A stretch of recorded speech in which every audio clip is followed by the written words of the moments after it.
रश्मी बर्वे यांचा उमेदवारी अर्ज रद्द होण्याला काँग्रेस जबाबदार असल्याचा मंत्री उदय सामंत यांनी आरोप केलेला आहे।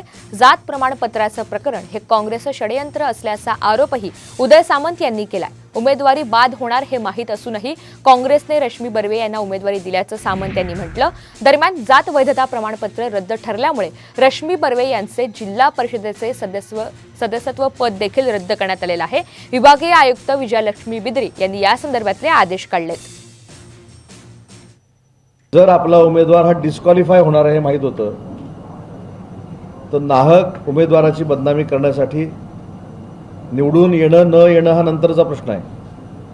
परंतु महिला भगिनीला आम्ही तिकीट दिलं आणि तिचं प्रमाणपत्र रद्द झालं, याचं खापर विरोधकांवर फोडायचं ही रणनीती करून काँग्रेसनं जाणीवपूर्वक त्यांचा फॉर्म बाद होणार आहे माहीत असताना देखील त्यांना उमेदवारी दिली आणि उमेदवारी दिल्यानंतर देखील पर्यायी एबी फॉर्म हा नागपूरमध्ये त्यांनी तयार ठेवलेला होता।